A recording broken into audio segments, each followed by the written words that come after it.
Thank you so much. I reciprocate that kind sentiment. Thank you for inviting me. It's wonderful to be here. Um, I am now going to share my screen. Uh, Everybody can see that? Okay. Yes. Let's see. Okay.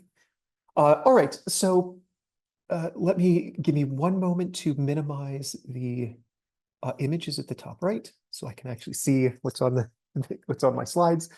Yes, thank you again. It's wonderful to be here. The presentation today is titled "Understanding How the TESCREAL Ideologies Are Driving the AGI Race," where AGI, of course, stands for Artificial General Intelligence. Oh, there we go. So yes, so the acronym TESCREAL stands for a cluster of very large, clunky, polysyllabic terms, namely transhumanism, extropianism, singularitarianism, cosmism, rationalism, effective altruism, and long-termism. And so these ideologies are distinct, but they overlap significantly. And as we'll discuss later on, there are historical connections, the various communities that have coalesced around each of these different ideologies has overlapped very significantly. And I think one way to put it is that, the world, one way that I have put it in the past is that the world is full of strange, bizarre, peculiar, potentially even dangerous ideologies. A lot of these ideologies are not worth critiquing because they aren't influential, right? They don't have, they're not being embraced by powerful individuals. So that's not the case with the TESCREAL bundle of ideologies. These ideologies, beginning with transhumanism all the way to long-termism, are quite ubiquitous in Silicon Valley. They're embraced by some of the most powerful figures in tech, or at the very least, these ideologies have significantly influenced the thinking of some of these very powerful figures. So we'll discuss that in a bit more detail later on. And the entire reason that Timnit Gebru and I started writing our paper on TESCREALism is we wanted to understand the ideological basis for the current race to build AGI. We specifically wanted to understand what are the ideologies that are shaping, driving, accelerating, and so on this race. And one of our central claims is that the current race to build AGI has emerged directly out of the TESCREAL movement over the last 30 years or so.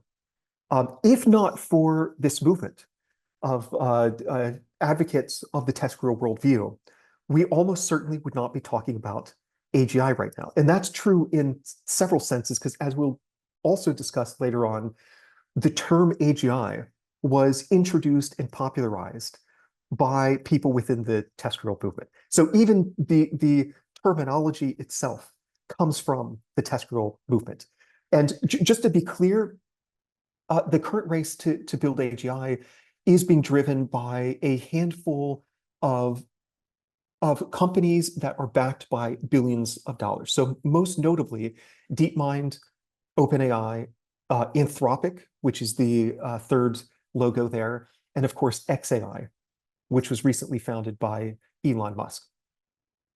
All right, so let's consider these ideologies in order. In fact, one of the virtues, one of the reasons that the TESCREAL acronym might be useful, insofar as it is useful, which I hope it is that it presents these ideologies in roughly the same chronological order that they emerged historically.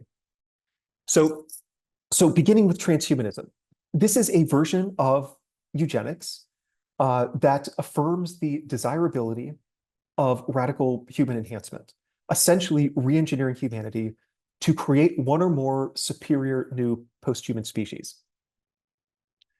So this could be achieved by many different means. There's the possibility of genetic engineering, perhaps utilizing synthetic biology or biotechnology to increase our brain size. So there are some transhumanists who have literally talked about the possibility of creating a new species that they somewhat facetiously called Homo pigheadus, which then would be even more better, optimally positioned to create the next generation of even smarter beings, which they have as this. I mean, these terms are, to some extent, at least the ideas here are taken seriously. So that's why I mentioned them. So Homo bigheadus would be the next iteration of this. There's also the possibility of genetic engineering or synthetic biology that enables us to essentially become immortal. Maybe we could add new sensory modalities, such as echolocation or magnetoreception. So echolocation would enable us to experience the world around us through sonar. Magnetoreception is a capacity that some animals have, such as carrier pigeons, to detect Earth's magnetic sphere. So there are transhumanists out there who are excited about the possibility of augmenting our sensorium. There's also like brain-computer interfaces. So perhaps we could plug our brains into a computer, access Wikipedia or whatever, just through mere thought.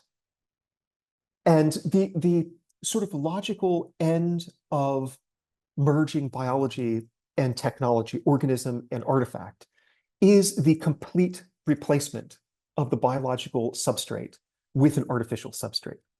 And so this is exemplified by the idea of mind uploading, whereby we create a sufficiently detailed or granular emulation of the functional organization of our brains in silico on a computer. So these are some ways that the transhumanist aim of re-engineering ourselves could be realized. For the translator, I hope if I'm speaking too fast, please let me know. A little slower. Okay, no problem at all. Okay. So historically, the transhumanist ideology was initially developed by leading eugenicists in the 20th century. Julian Huxley would be one example. There are other notable figures who contributed to the development of the idea of transhumanism as well. J.B.S. Haldane is one example. J.D. Bernal is another. But Julian Huxley, more than anybody else, was influential by virtue of him being one of the most prominent public intellectuals at the time. So he was very, very famous. He was sort of like Neil deGrasse Tyson or maybe Steven Pinker, somebody like that. And interestingly, within the Western tradition, at least, Christianity was dominant for millennia, right? Since the first few centuries of the Common Era, all the way through the 19th century. So it was in the 18th century that Christianity started to decline. And the 1800s are when Friedrich Nietzsche famously said, God is dead. And Karl Marx made his disparaging comments about religion as the opium of the masses. So the 1800s witnessed a very significant cultural shift in the extent to which people in the West accepted Christianity. And I mentioned that because that left a gaping void behind. So there were lots of people who had become atheists and who recognized that the meaning, purpose, and the term would be eschatological, meaning end times related. So eschatological hope, all of that was gone as religion began to decline. And so you see a number of intellectuals proposing new worldviews that are explicitly designed to replace traditional religion. And transhumanism was one of those.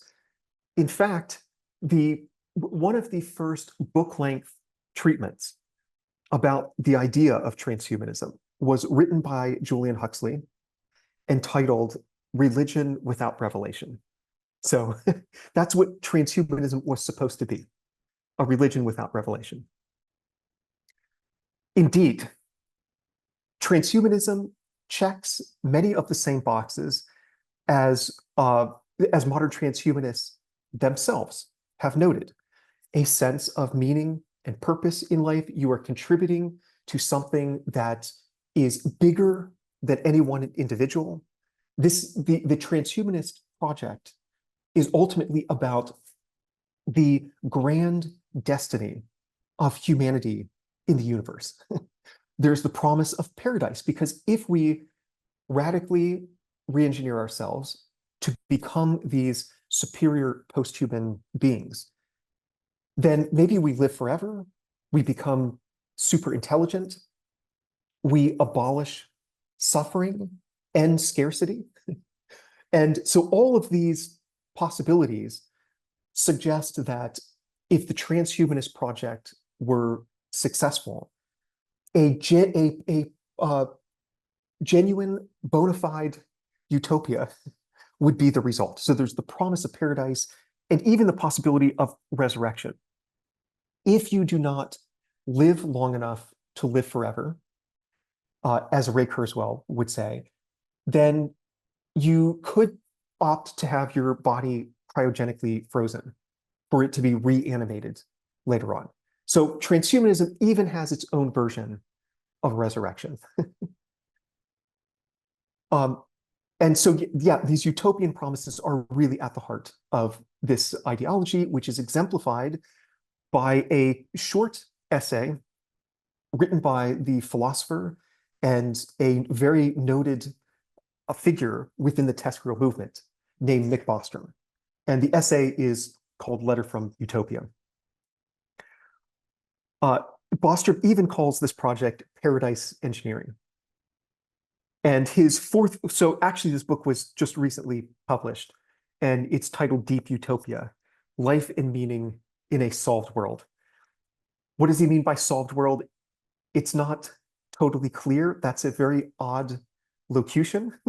But it has something to do with this idea that if we build sufficiently advanced technologies, they will enable us to, as I mentioned before, abolish suffering, overcome aging, cure all diseases, and so on and so on. So that would be a solved world. How does AGI fit into this understanding of transhumanism as a religion?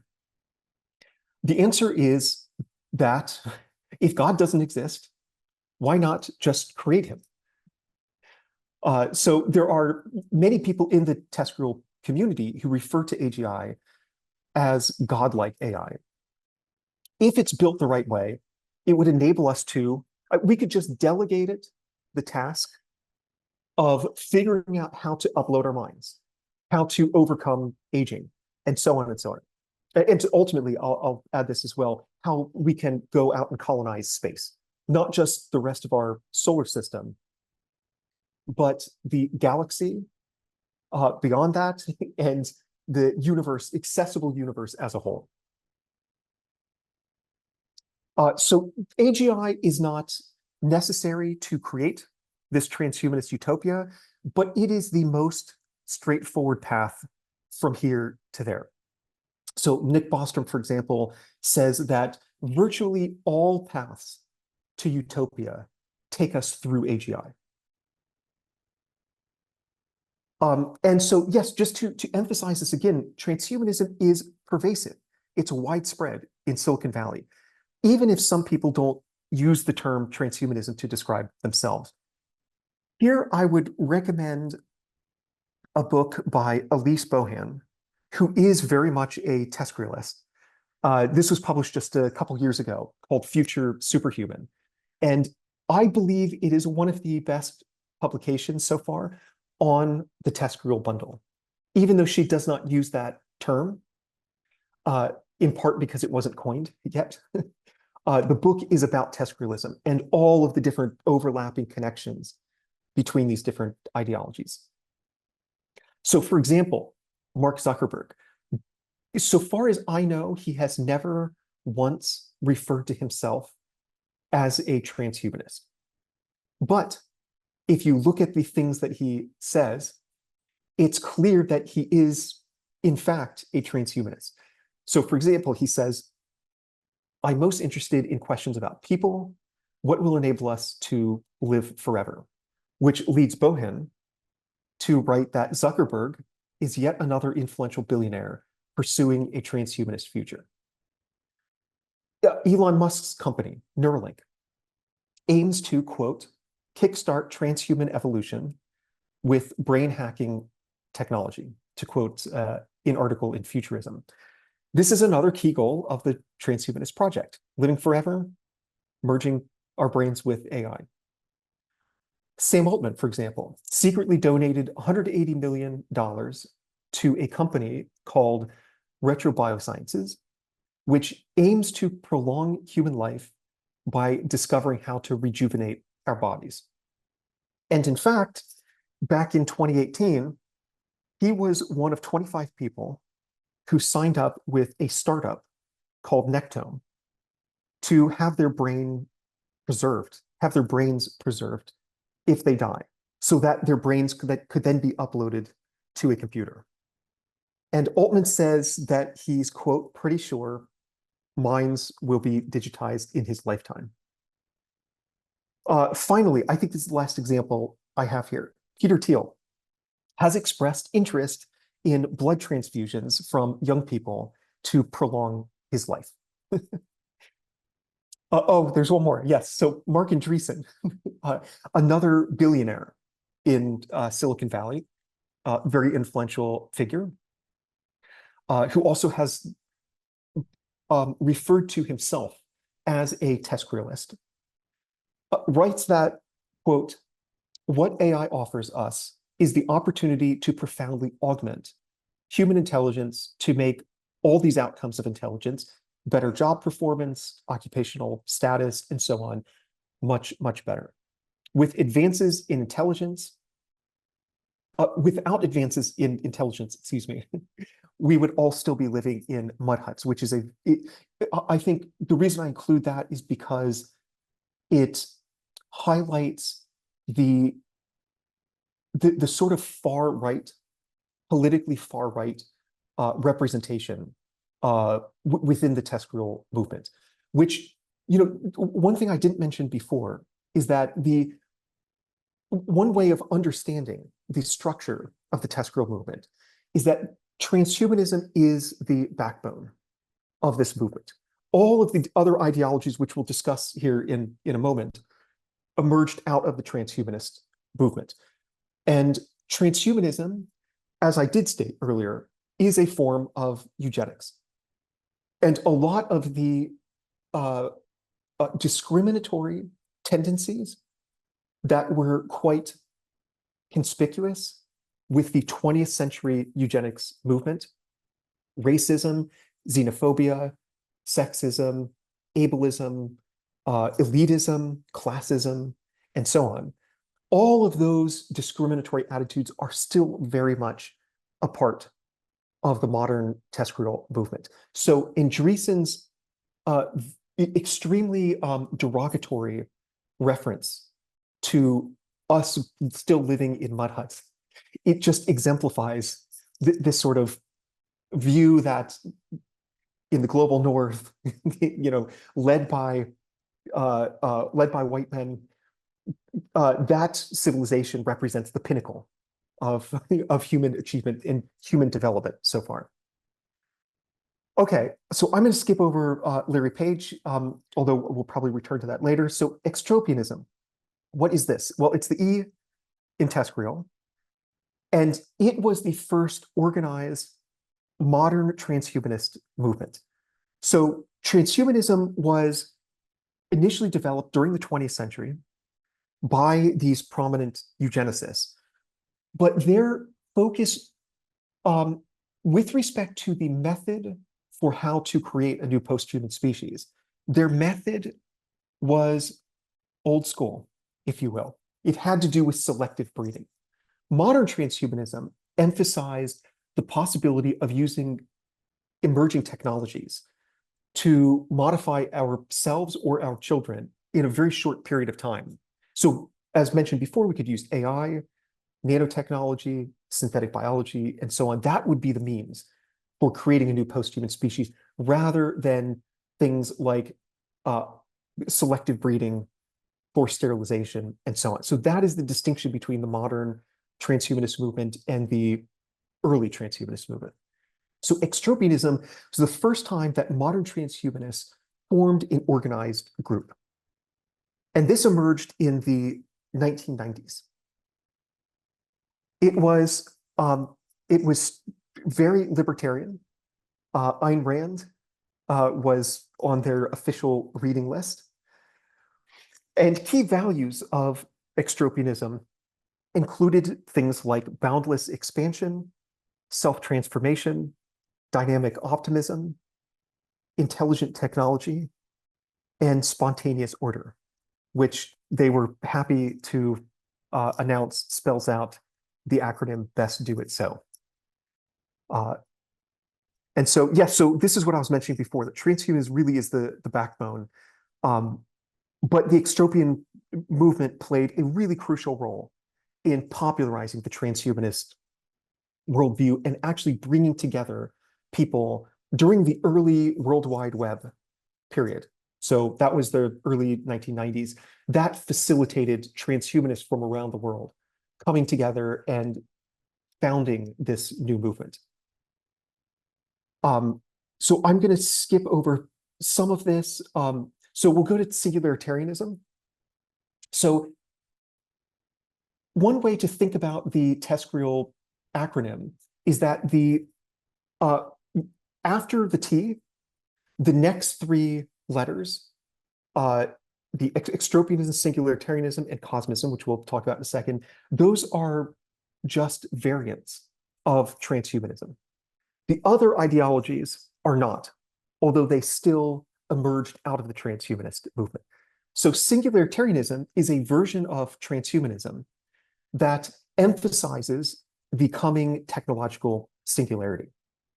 And this figure is from Ray Kurzweil, and the singularity is what separates epoch 4 from epoch 5.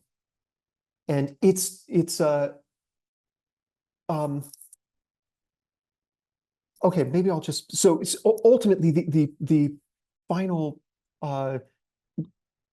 aim of this particular vision of the future of humanity is that we will go out, having merged with technology, we will go out and colonize the universe, spread the light of consciousness. And ultimately, as Kurzweil writes, the universe itself will wake up. So the singularity could be defined in many different ways, but the most popular version in Silicon Valley identifies it as the moment at which advanced artificial intelligence begins to modify its own code, thus initiating this positive feedback loop that TESCREALists refer to as recursive self-improvement. And so a lot of people think that the outcome of the resulting intelligence explosion will probably be binary, which is an idea that goes back to I.J. Good in the 1960s. Either the singularity and the creation of artificial superintelligence will usher in utopia, or it will completely annihilate humanity.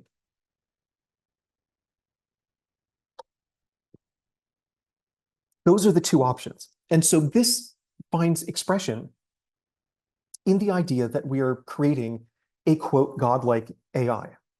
Or alternatively, we are summoning the demon. That's a quote from Elon Musk. So if the AGI is a god who loves us, not his children, but his parents, then we get paradise. If it's controllable, then we just delegated the task of paradise engineering, and we get paradise. If it's a demon with so-called misaligned goals, then the most likely outcome is that humanity will go extinct. So moving on to Cosmism, this is yet another version of transhumanism, which emphasizes our potential to not only radically re-engineer the human organism, but beyond that, once we colonize space, to re-engineer the universe itself. So on this account, the goal is to, the vision is that we will merge with technology, thus inaugurating a new phase of the evolution of our species, and develop sentient AI and mind uploading technology that permits an indefinite lifespan to those who choose to leave biology behind. We will then spread to the stars and roam the universe, creating synthetic realities, meaning simulated virtual reality worlds, while developing, quote, space-time engineering and scientific future magic much beyond our current understanding and imagination. And so these quotes come from a computer scientist who was the founder of modern Cosmism, named Ben Goertzel, who also, as it happens, popularized the term artificial general intelligence, as I alluded to early on in the talk, through a 2007 co-edited volume of that title. So the history here is really quite interesting. I mean, it's more interesting than just the fact that Goertzel, a cosmist, who, by the way, I should add, I mean, Goertzel was not just an advocate of the cosmist interpretation of transhumanism, but he was one of the first modern transhumanists. He participated in the Extropian movement. He has written a lot about the singularity, and also has connections with many of the other ideologies that we haven't even mentioned yet, such as rationalism. And so he was thinking about publishing this co-edited book back in 2007, and the original title was Real AI. But he didn't like that. He thought that title lacked a certain pizzazz. And so he asked a young computer scientist who used to work for him, named Shane Legg, and Legg was the one who suggested, why not artificial general intelligence? The term itself was actually coined in 1997, but nobody really noticed that. So technically, the term goes back to, and it was reintroduced by Shane Legg then around 2007. Legg, interestingly enough, he went on to be one of the three co-founders of DeepMind. So Shane Legg was very much part of the TESCREAL community. And this is one of many reasons that Timnit Gebru and I claim that the current race to build AGI emerged directly out of the TESCREAL movement. So hence, the term AGI itself comes from the TESCREAL bundle. And as I just mentioned, Goertzel is a transhumanist who participated in Extropianism, who has written a lot about the singularity, given talks about AI at the Singularity Summit, co-founded by Eliezer Yudkowsky, Ray Kurzweil, and Peter Thiel, and so on. So that brings us to rationalism. This is not a version of transhumanism, consistent with what I said before, but it was founded by transhumanists with extensive involvement in previous TESCREAL ideologies. In particular, the ideology emerged out of the Less Wrong community, community blogging website, which was created by Eliezer Yudkowsky around 2009. And Yudkowsky himself is yet another example of somebody who has direct and significant connections with all of the TESCREAL ideologies. So he was an early transhumanist. He participated in the Extropian movement. He was one of the leading Singularitarians, along with Ray Kurzweil, in the very early 2000s. And then he went on to found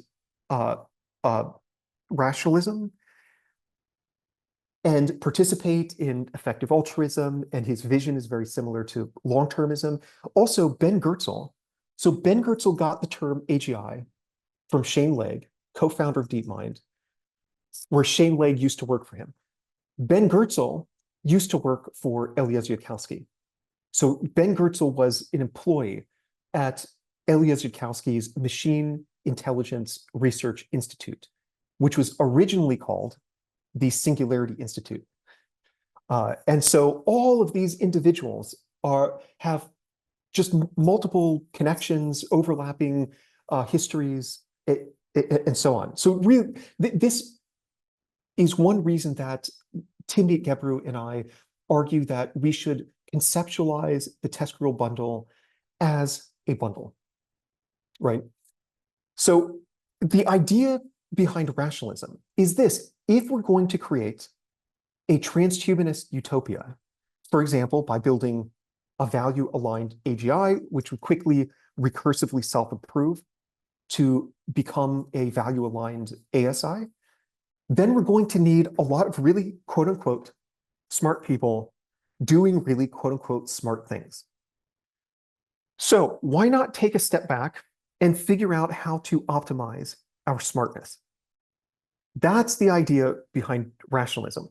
It aims to figure out the best ways to be maximally rational, as this is instrumentally useful for developing super powerful advanced technologies that help us create utopia among the stars, rather than these super powerful advanced technologies annihilating us.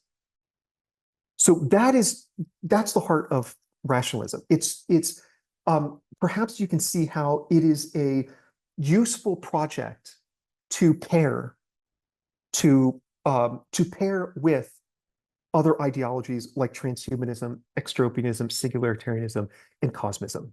It's just a way of making sure that we're going about realizing this vast and glorious future in the right way. So that brings us to effective altruism. I'm going to take a sip of water real fast, sorry. This could be seen as the sibling of rationalism, and it really emerged coincidentally or concomitantly with effective altruism right around 2009. But whereas rationalists focus on optimizing our rationality, EAs, or effective altruists, focus on optimizing our morality. The approach within both is almost identical. For example, they use expected value theory to determine what the most rational and most ethical thing to do is. EA might sound good. I think it does sound pretty good. The goal is to do the most good that one could possibly do in the world, to optimize our ability to maximize valuable outcomes. That sounds nice until you start to look at the details. So, for example, effective altruists invented the idea of earning to give, whereby one works for example, immoral organizations, to quote one of the leading EAs, in order to make more money to donate to charity. There was an article several years ago that discussed Sam Bankman-Fried and described his goal as, quote, to get filthy rich for charity's sake. And so the idea from the effective altruist perspective is, if uh, if you are in a position to earn enormous amounts of money, and if it's the case that doing this requires working for companies on Wall Street, maybe petrochemical companies, maybe going into crypto, working for these morally questionable or morally dubious organizations, that's okay. Because by making more money, you're then able to give more money to charity. And that's the ultimate goal. So Sam Bankman-Fried is a great example of this. He went and worked on Wall Street, worked for Jane Street Capital, and he made a bunch of money and gave it to charity, and then decided that maybe there's a way for him to make even more money. So that's why he went into crypto. And as probably most people are aware, he ended up having his wealth spiked at something like $24 billion. And then, of course, it came out that he had engaged in massive amounts of fraud. And so now he's in prison for 35 years or so. So on the EA view, and really this applies to the TESCREAL movement more generally, morality can more or less be seen as a branch of economics. It's pretty much all about number crunching. Yudkowsky himself provides, I think, a quite striking example. He asks, which is worse, an enormous number of people who are suffering the almost imperceptible discomfort of having a speck of dust in their eye? Or, on the other hand, one person being tortured relentlessly for 50 years straight? His argument is that the obvious answer is that the dust speck scenario is worse. So if you had to choose between these two scenarios, you would choose somebody being tortured for 50 years relentlessly over this enormous number of people just having the discomfort of a speck of dust in their eye. And the reason is that if you do the math correctly, then a small discomfort multiplied by a huge number of individuals experiencing that discomfort equals a greater overall disvaluable situation or bad situation than just one person being tortured for 50 years. That's the argument. That is ethics as a branch of economics, where you're just crunching the numbers.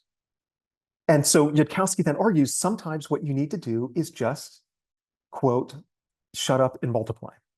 So this has been a really important heuristic within EA and really the TESCREAL movement more generally.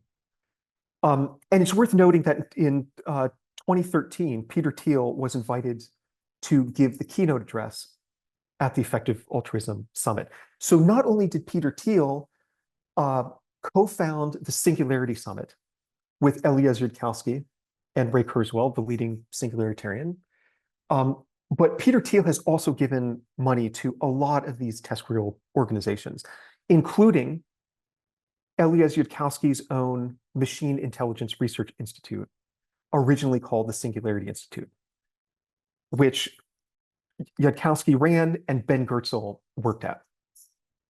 So you could see all these things are connected in quite significant ways. So this brings us finally to long-termism. Like effective altruism, it grew out of the TESCREAL movement. And it's basically what happens when the EA commitment to maximizing the amount of value in the universe as a whole collides or intersects with insights from modern cosmology. So, for example, the universe is 13.8 billion years old. We know that. Earth has been around for 4.5 billion years. If we pivot then towards the future, it looks like the universe will remain habitable for a much, much longer period of time than it has existed so far. So Earth will itself will remain habitable for about another 1 billion years. At which point the growing luminosity or brightness, basically, of the sun will start to scorch Earth, and the oceans will eventually evaporate, and so on. Still, that means here, let me see if I have the number. No, good. So in 1983, I believe for the first time ever, somebody tried to calculate how many future people there could be on Earth. And that person was Carl Sagan. And so Carl Sagan argued that if humanity remains earthbound and exists for another 10 million years, there could be, and lifespans are fixed at about 100 years, then there could be another 500 trillion people yet to come. So the future human population is enormous. And what else was I going to say about that? Okay, I'll move on. So that was one of the first calculations of how many future people there could be.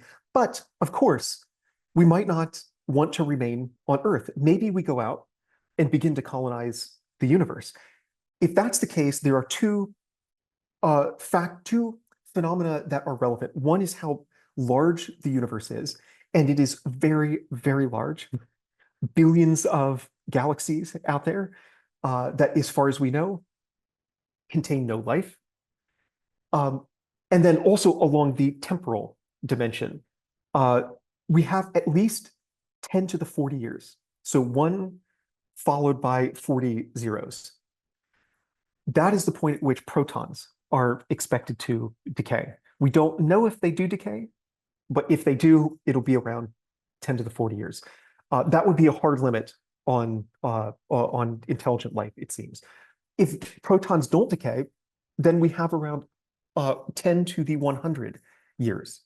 That is when the heat death of the universe is supposed to happen. So all of this is to emphasize that effective altruism is the ideology that we should try to do the most good possible.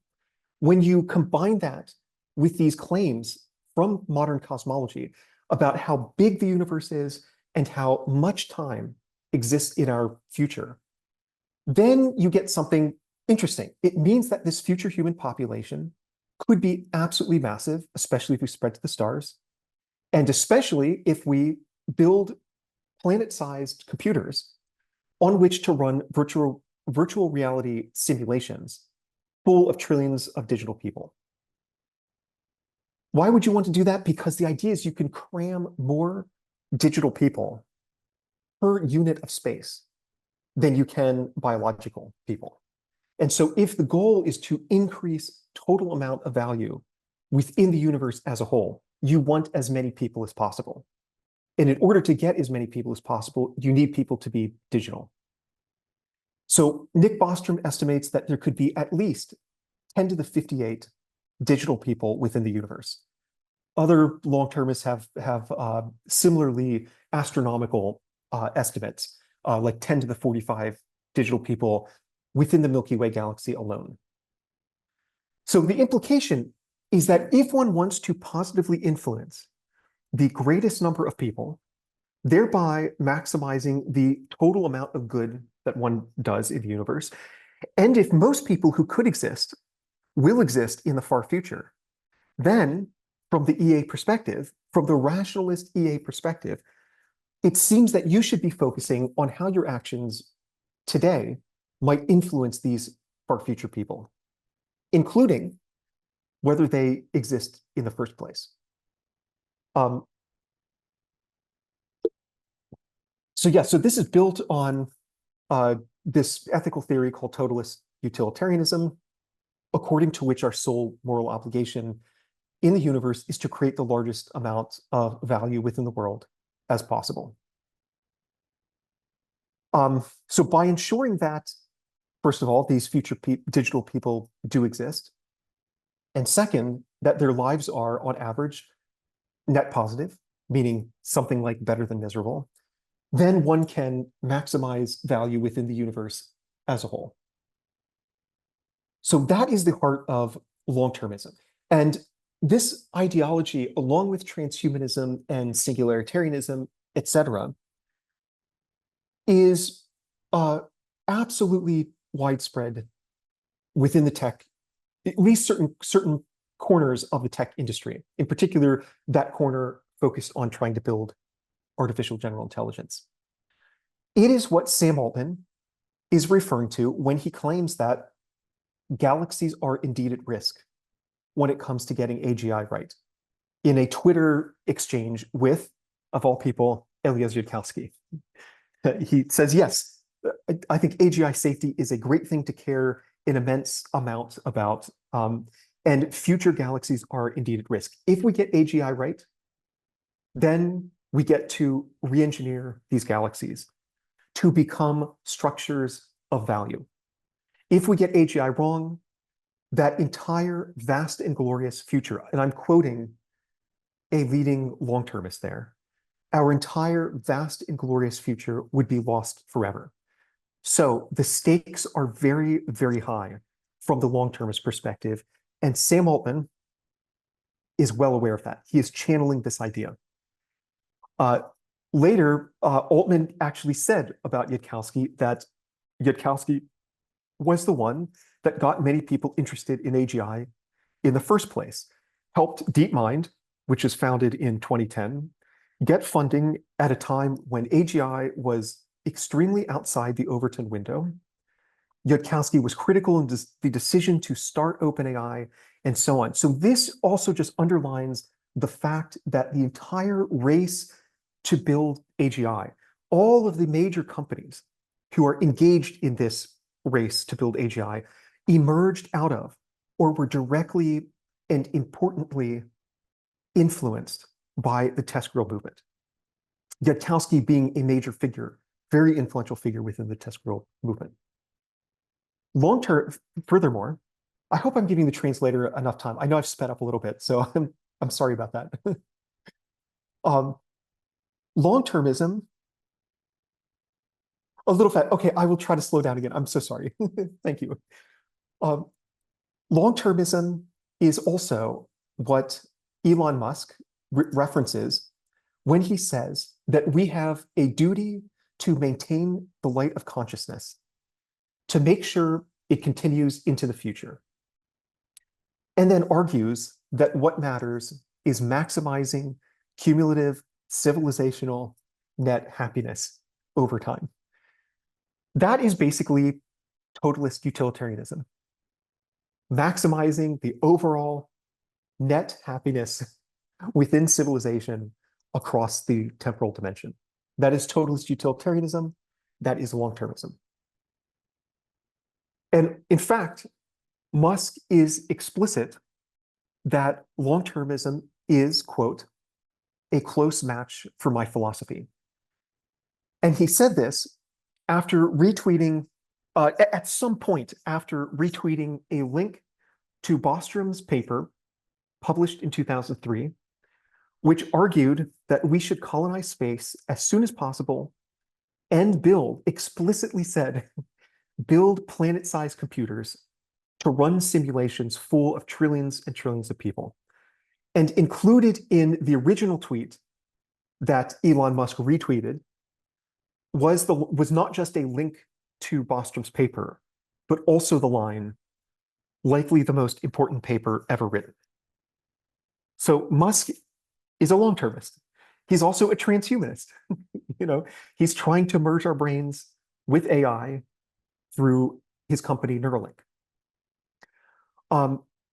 So Gebru and I argue that there are historical, ideological, and sociological reasons for considering this bundle of worldviews and normative futurologies as constituting a single cohesive entity extending from the early 1990s when extropianism emerged up to the present. So I won't go into detail about this. I'm also checking the time. I have about 5 minutes or so. And so suffice it to say that these ideologies grew out of each other, again, emerging in roughly the same order that they appear in the acronym. They share a whole lot of the same ideological real estate, nearly identical epistemic commitments, values, grand visions of the future, and the communities that have coalesced around each letter in the acronym have overlapped very considerably. So here's a list of leading figures. I mentioned Bostrom, Yudkowsky, Geertzel. There are a bunch of others. People like, do I have him listed here? I don't think so. So people like Peter Thiel, and there is an individual named Jan Tallinn,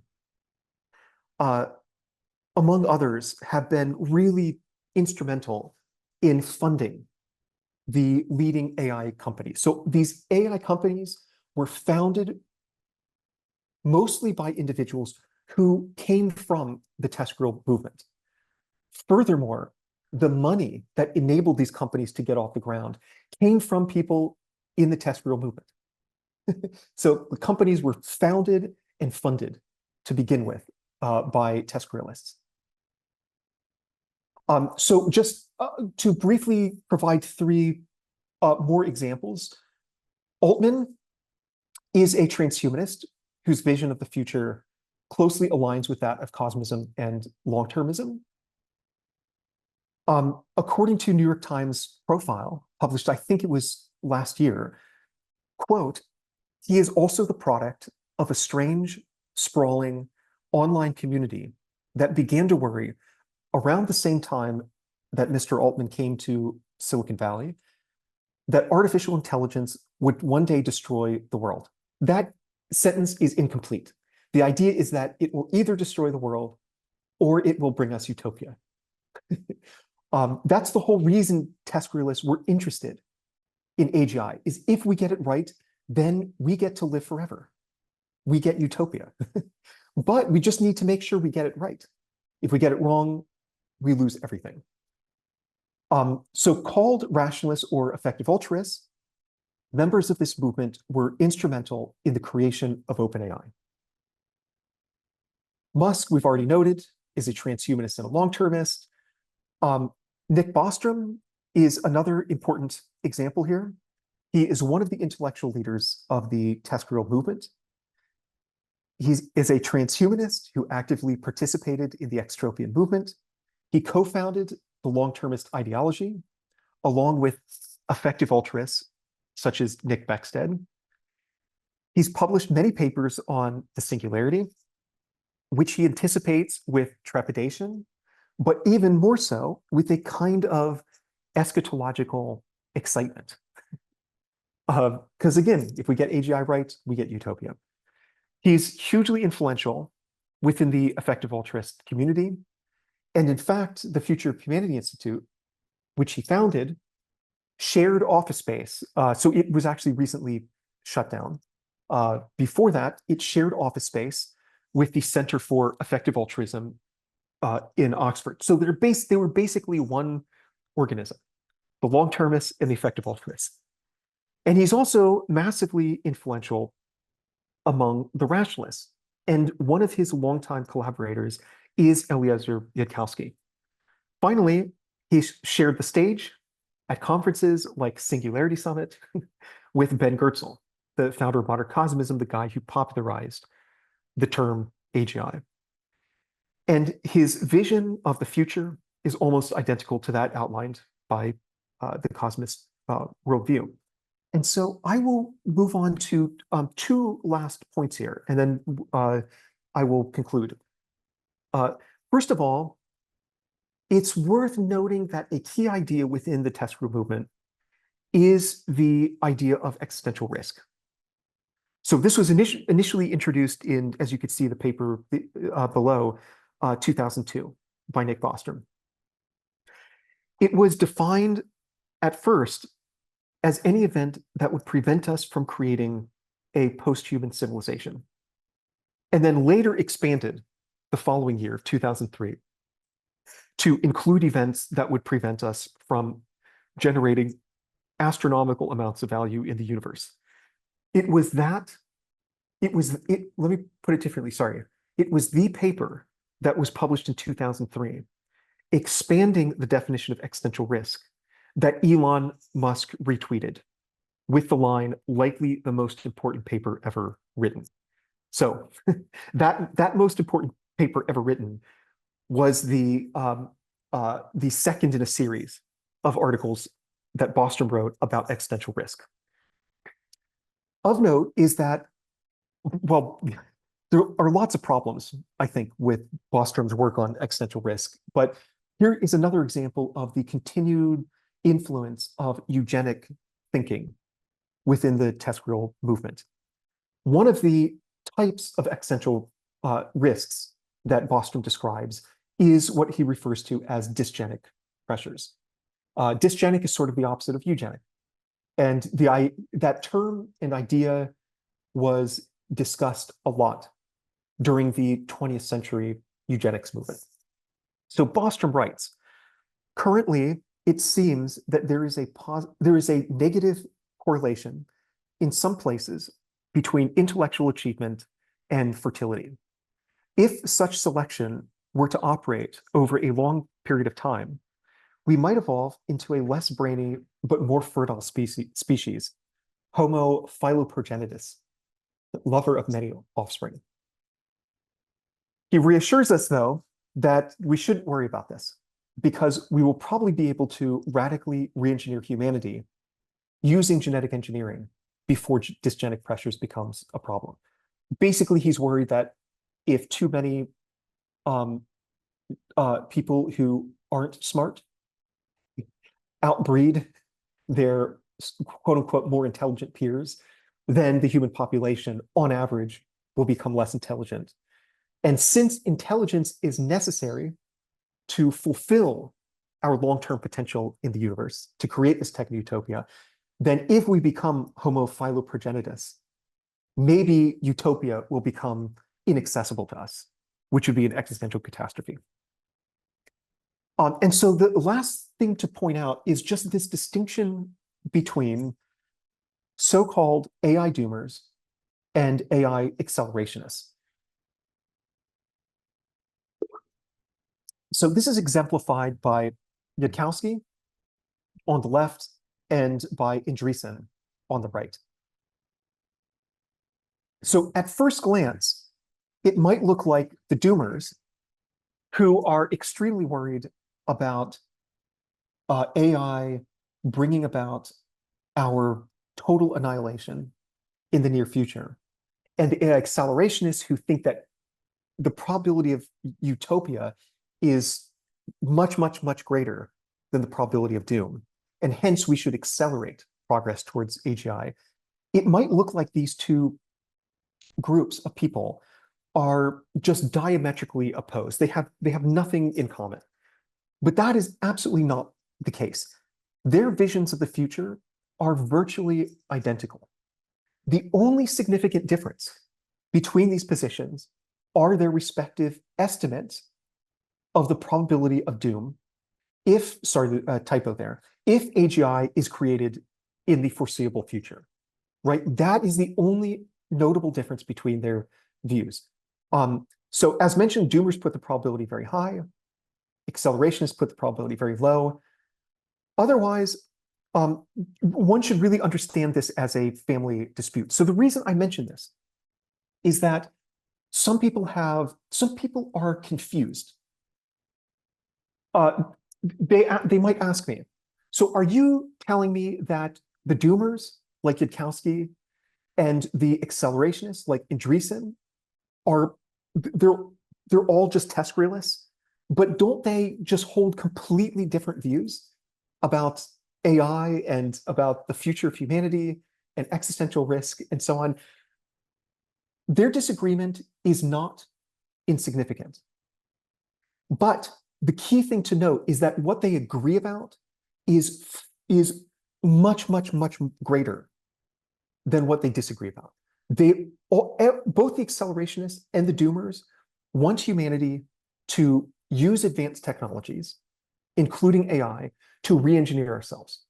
What they want us is to ultimately go out, colonize space, spread throughout the entire accessible universe, build this vast multi-galactic civilization full of trillions and trillions of people, many of whom would be living in computer simulations, and ultimately to establish if those are familiar with the Kardashev scale, a scale of how advanced a civilization is, they want us to establish a Kardashev 4 civilization. So that would be a civilization that has complete control over the entire universe, can re-engineer galaxies, can, maybe can intervene upon the fabric of space-time.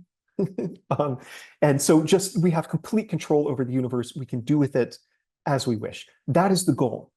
The difference then is that Yudkowsky argues that if we create AGI in the near future, that's a very important part of this claim. If we build AGI in the near future, the likely outcome is doom. Whereas Andreessen and the other accelerationists say, no, the most likely outcome is utopia. Yudkowsky wants artificial superintelligence or artificial general intelligence just as much as anybody else. He simply believes that we aren't ready for it yet. And he has been explicit about this. His Machine Intelligence Research Institute published an article earlier this year that explicitly said, we are not against superintelligence. To the contrary, we think superintelligence is probably necessary to fulfill our long-term potential, to bring about utopia. We just think that we're not ready at the moment. And we're setting ourselves up to create something that is not able to be effectively controlled, which means death for everyone. So that's really the key idea here. And some of this is, I already discussed. So yeah, these major companies emerge directly out of the movement. You've got all of these overlaps with, it wasn't just Shane Legg who gave talks at the Singularity Summit, worked for Ben Goertzel, reintroduced the term AGI, but also Demis Hassabis, the other co-founder of DeepMind. He gave talks at the Singularity Summit. And in fact, it was after one of these conferences that he followed Peter Thiel back to Peter Thiel's mansion. And it was in Peter Thiel's mansion that Demis Hassabis asked for funding to start DeepMind. And Peter Thiel said yes, so DeepMind got its start. So you can see how these companies, their origins are right there in the TESCREAL movement. This movement that is built around a techno-utopian vision of the future, according to which AGI is a key vehicle that will take us from our present to this promised utopian world. Andreessen, also part of the TESCREAL movement, though an accelerationist, has donated huge amounts of money to OpenAI. And so last point that I'll make here is some of these individuals like Elon Musk perhaps do not actually truly believe in these particular ideologies, long-termism, transhumanism, and so on. That is one criticism that people have leveled. To me, that doesn't matter. It's irrelevant. These ideologies are dangerous, whether they're being actually genuinely, sincerely embraced by people who then pursue merging our brains with AI, creating artificial general intelligence, and so on, in order to realize this tech-utopian vision. Or alternatively, it doesn't matter to me if these ideologies are just providing a pretext, an excuse, a kind of superficially morally plausible justification for these companies pushing forward with the technologies. It doesn't matter. In either way, these ideologies are facilitating the race to build AGI. They're facilitating projects to merge our brains with AI, and so on. And so I'll skip over some of this. So the conclusion here is that the TESCREAL framework, I would argue, is crucial for understanding what's going on right now with the race to build AGI. The movement has close connections with some powerful figures who also happen to be quite right-wing: Peter Thiel, Mark Andreessen, Elon Musk, who have funded TESCREAL research projects relating to AGI and been promoting the techno-utopian vision at the heart of the TESCREAL bundle. So I think understanding the future of Silicon Valley requires keeping an eye on how the TESCREAL ideologies continue to shape the visions that are driving technological ventures or projects like building AGI, colonizing space, and so on. And so that is the end of my talk. Thank you so much for sitting through that entire thing. Appreciate it. Thank you, Professor Émile, for this rich presentation with so many elements that make us think about these ideology and visions, maybe cosmovisions that are behind people who are very influential, both economically and politically, and can change the routes of the technological project on Earth before anything else, right? I would like everyone to send their questions over chat, reminding you that if you like the conference, please share it, like it. And if you have any questions, please use the chat. We have some questions already. I will read to Professor, then you can elaborate more on that. The first question is already in English in chat, but I will translate into Portuguese for the participants.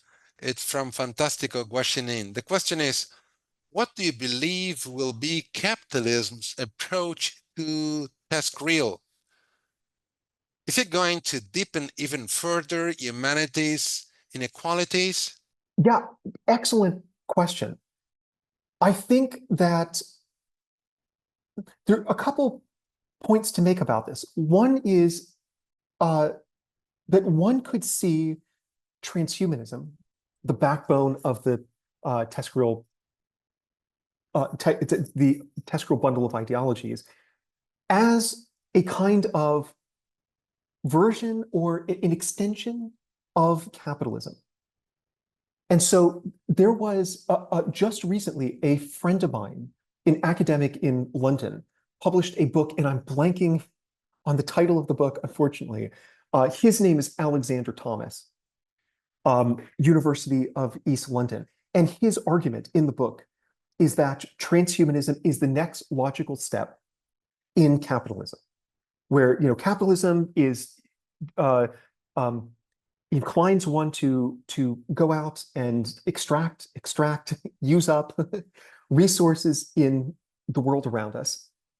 Transhumanism says, turn that same impulse on the human being. We are a resource that can be modified, extracted, re-engineered in order to what? To do what? To better serve the capitalist machine of maximizing profit. So I would really recommend that book. It articulates this idea better than I could. And so, this also ties into my claim that for people within the TESCREAL movement, ethics is really reduced to a branch of economics. It really is. It's a very capitalistic approach to thinking about ethics. Historically, utilitarianism emerged around the same time as capitalism. They're very similar. They're both about maximizing something, right? For capitalists, it's maximizing profit. For utilitarians, it's about maximizing moral value, something like welfare, which might be interpreted as pleasurable experiences or something. But both are about number crunching. And so I think there is that connection as well. And so finally, with respect to deepening humanities' inequalities, one of my critiques of the TESCREAL worldview is that this, there are a couple ways to put this. So maybe I'll start with the claim that one could argue that utopia, the idea of utopia, is inherently exclusionary, right? Somebody's always left out of utopia. If they aren't left out of utopia, then it's not utopia. So if there are unbelievers, non-believers in a Christian heaven, it's not heaven. If there are capitalists in the communist utopia, it's not a communist utopia. And so then there's the question of who exactly is left out of the particular vision that is at the heart of the TESCREAL movement. And here it is worth noting that the TESCREAL vision of utopia was crafted almost entirely by super privileged white men at elite universities like the University of Oxford and in Silicon Valley. And so their version of utopia reflects all of the privilege and entitlement that they have in their lives. And one of the most striking things about the TESCREAL literature is that there is virtually zero reference. You could find, literally, I can think of one example, and I used to be in this movement, so I know the literature as well as anyone. And I was very much a believer in transhumanism and long-termism. I'm very much critical at this point. One of the reasons I became critical of it is that I realized there is no reference, and even more, there's virtually no curiosity about alternative visions of the future. Nobody in the community discusses what indigenous cultures might want the future to look like. Nobody, there's almost no engagement with scholars from the global south, right? And so this leads me to the critique, which is that I think there are two aspects of the critique. One is that I think the march towards utopia is going to leave a trail of destruction behind it. It already is. Massive intellectual property theft, worker exploitation, the environmental impact, all of these are a result of building LLMs, large language models. Those LLMs are seen as stepping stones on the path to AGI. So already this march towards utopia is causing harm in the real world. But even more, I think if TESCREALists were to succeed in building a superintelligence that they could control, and hence that would enable them to realize their version of utopia, my guess is that this would be utterly catastrophic for most of humanity. Because I think their understanding of utopia, basically an extension of techno-capitalism on steroids, on more steroids, it's just techno-capitalism to the extreme, that this understanding of utopia would not have any place for most of humanity. And so in terms of inequalities, I think most of humanity loses if they succeed in building utopia. It's not even clear that the natural world would have a place in their utopia. In William McCaskill, so he is one of the leading long-termists, effective altruists, transhumanists, and so on. He published a book 2 years ago titled What We Owe the Future. And he argues that our systematic obliteration of the biosphere might be good. The reason is that there are animals in the wild that are suffering. And so the fewer animals there are in the wild, the less wild animal suffering there is in total. So he thinks it might very well be good that we're destroying the ecosystems and so on around us. So utopia is inherently exclusionary. Who is left out of utopia?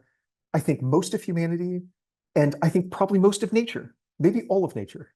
So in terms of inequality and so on, I think that this utopian vision is catastrophically dangerous. That's my own view.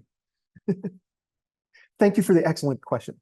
The next question is by Jefferson Tiradentes. He asks, transhumanism, isn't transhumanism the utopia of utopias? Creating super people, wouldn't it be impossible to create super people? I'm an initial student. Sorry for the question. Wouldn't it be impossible to create superhumans or posthumans? So this is if I'm understanding correctly, so I think maybe that question could be interpreted several ways. I think it's a fantastic question, though.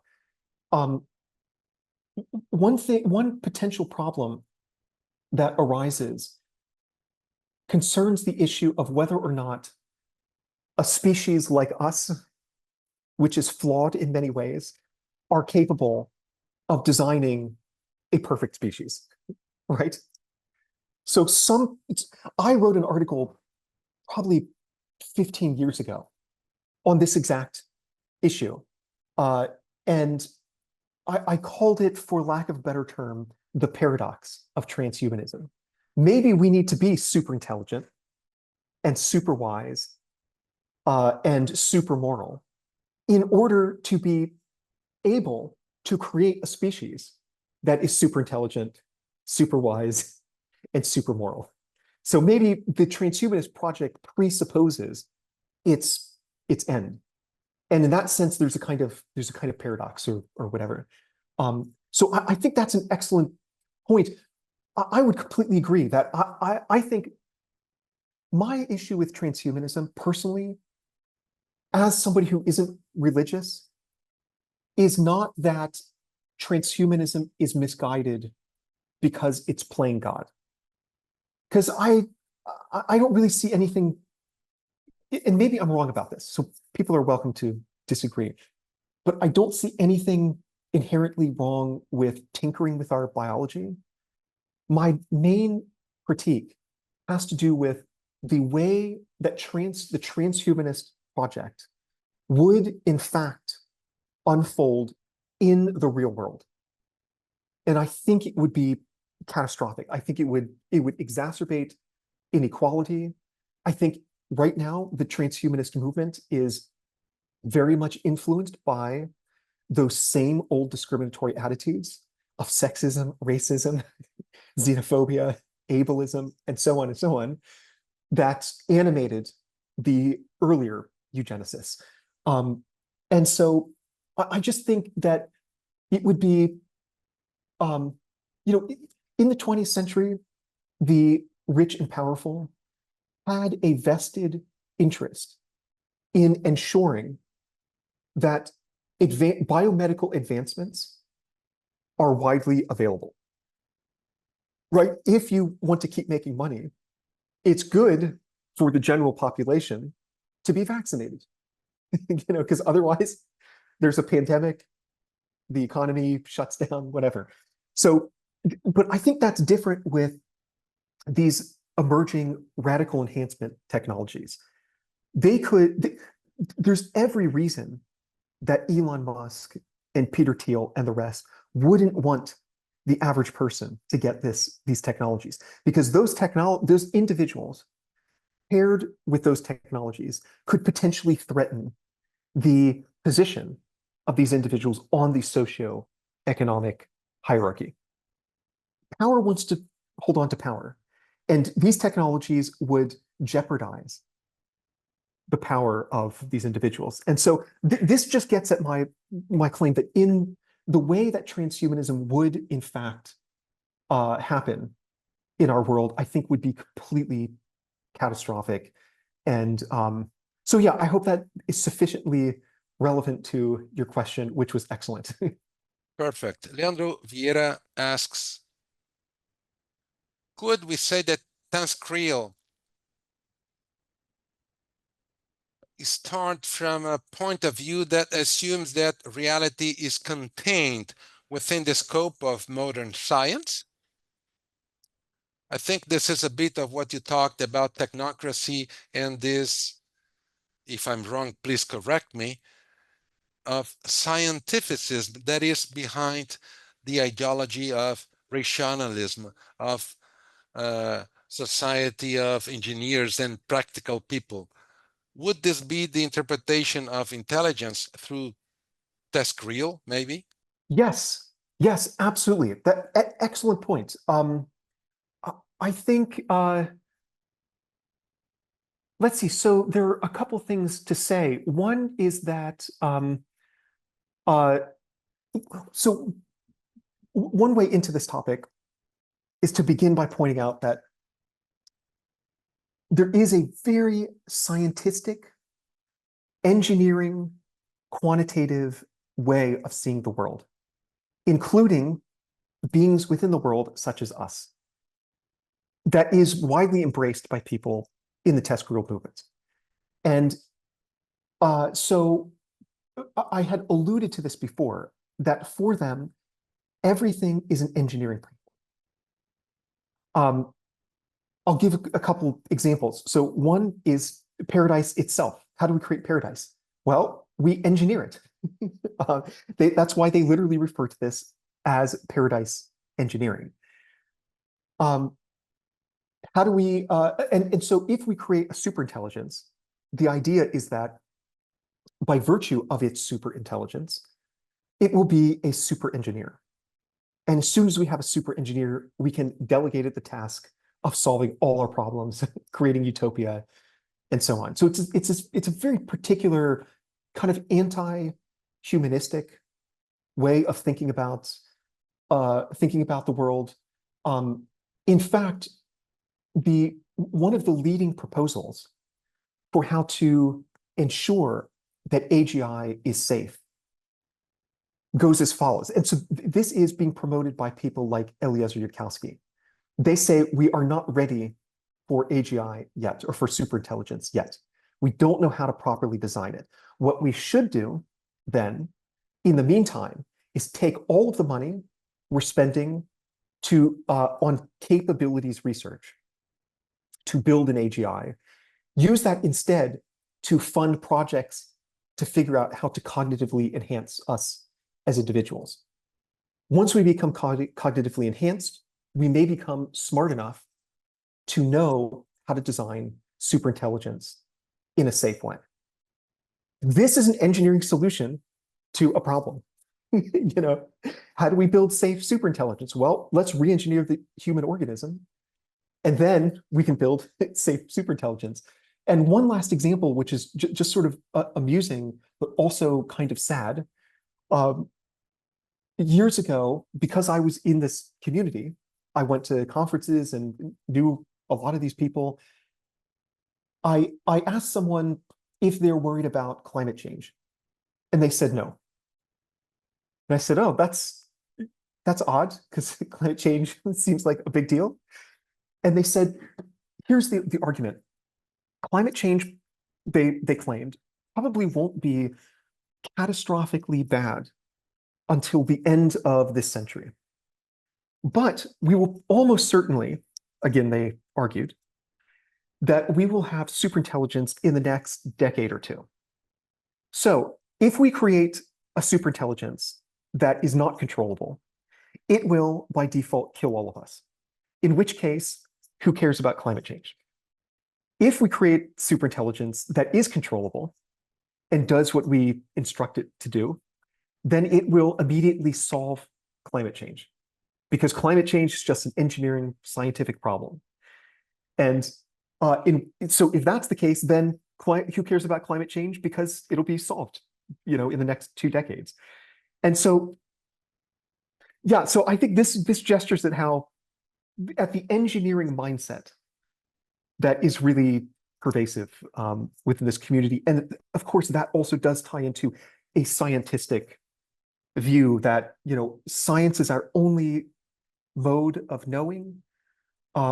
Hence, everything knowable is knowable through science. And yeah, I also find that to be, I disagree with that view. I think it's impoverished. So great question. Thank you so much. Well, and now the last question actually take some more geopolitical elements. This is a question by Isaac. First is a comment. He says that these different philosophies and ideologies, but which are overlapping, are the driving force for AGI. It is a fact, as we see today, in that it seems to be the future based on AGI. And to live forever, to live this utopia, we need to do the right things, to do it right. But what would it mean in the short term, in terms of legislation? How do you see current laws being enacted or debated around the world today in relation to AI? And I add, in relation to TESCREAL, how do you see other countries, especially non-Western countries, reacting to this movement? Yeah, fantastic question. I think a couple of things to say. One is my experience so far has been that a lot of people outside of the United States and the UK in particular are not that familiar with these ideologies. I've done a bunch of interviews, for example, with journalists in France, Portugal, other European countries who are interested in the topic in part because nobody knows anything about transhumanism. And so I have argued before, apologies if I can't remember if I mentioned this at the beginning of the talk, but these ideologies like long-termism, transhumanism are, I've said before, arguably some of the most influential ideologies in the world today that most people haven't heard about. And so I think, yeah, a lot of people just aren't familiar. Even in China, I don't, so far as I know, like transhumanism doesn't have a particularly significant presence there. On the flip side is what I was gesturing at before, which is that the people in the US, like in Silicon Valley, couldn't care less what the rest of the world thinks. They have this vision of the future. They're going to build AGI and try to impose this vision on the rest of humanity. It's deeply anti-democratic. One might even refer to it as a kind of tyranny. It's just a small group of elite individuals who are almost entirely white men deciding what the future for all of humanity ought to be. I find it to be deeply worrisome. And in terms of like legislation, I think that over the past few years in the Western world, most notably the UK and the United States, these ideologies have begun to infiltrate governing bodies. So like a few examples. One is there was an article from late 2022 published by UN Dispatch website. And this article said that, and I'm virtually quoting here, foreign policy circles in general, and the United Nations in particular, are beginning to embrace long-termism. And so at some point, there's supposed to be I think it's this year, the Summit for the Future, hosted by the UN, which Will McCaskill, again, a colleague of Nick Bostrom's, friend of Elia Zudkowsky, major figure in this community, he refers to the summit as the future as being to long-termism what the 1970 Earth Day was to the environmentalist movement, right? So 1970 Earth Day was what really established modern environmentalism as a notable feature on the cultural landscape. He's hoping that the Summit for the Future does the same. So the UN is being influenced by long-termism. The UK AI Summit was influenced by long-termist concerns about the promises and perils of artificial general intelligence. In the US, there was an institute, the acronym is CSET. I can never remember what it stands for some reason. Center for Emerging Science and Technology, something like that. The goal of that organization, which is based in Washington, D.C., at Georgetown University, I believe, is to take long-termists and people from the TESCREAL movement and place them in high-level US government positions. And in fact, CSET was founded by an individual named Jason Matheny, who used to be at Nick Bostrom's Future of Humanity Institute at Oxford, was very much a part of EA, long-termism, and so on. And then Jason Matheny, after leaving Future of Humanity Institute, went back to the US and ran DARPA. Ran IARPA, the sister organization of DARPA in the US. So very high-level, powerful position. Then he founded CSET. Then he went to work for, to occupy numerous high-level positions in the Biden administration, overseeing AI. And now he's the CEO of Rand Corporation. The reason I mention him is that his career trajectory in US government is precisely what a lot of people in these communities hope others will be able to emulate, right? So there is the TESCREAL community is a deeply power-seeking community because they believe that they have access, special access to truths about what the grand future of humanity as a whole ought to be. And so they believe there is urgency to implementing this particular vision anti-democratically, without the input of other people. And one way to do that is to get billions of dollars in Silicon Valley. And another way to do that is to infiltrate major governing institutions. So you're seeing that more and more.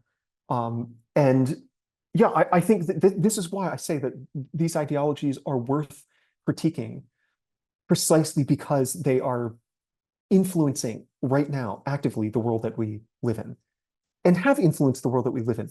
We probably would not have ChatGPT if not for the TESCREAL movement.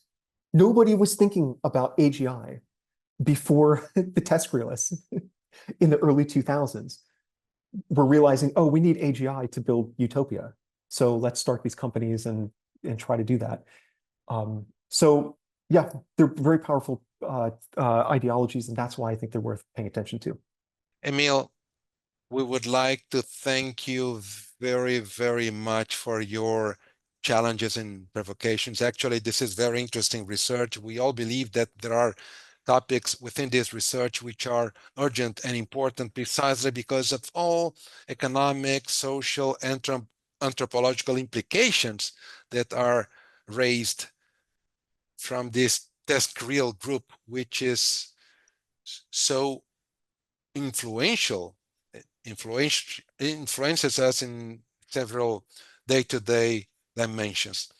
Well, we are coming to the end, not of this debate, not of this, it could take days to talk about it, but we would like to ask you if you have final words, if you want to talk about TESCREAL research in the South Global, you can say your final words now. Thank you. So thank you. Final words would just be, I think, to thank everyone for listening. Thanks for the excellent questions. And please feel free to keep in touch. I'm always really curious what people find to be useful and potentially problematic about this framework, this way of making sense of the current race to build AGI. And I'm especially interested in voices from outside the US and the UK and Europe more generally, because the conversation is just so dominated by, even the anti-TESCREAL conversation is dominated by people in North America like me. And I think that that's not the right way to proceed. So thank you for listening. Keep in touch, and yeah, wishing everyone well.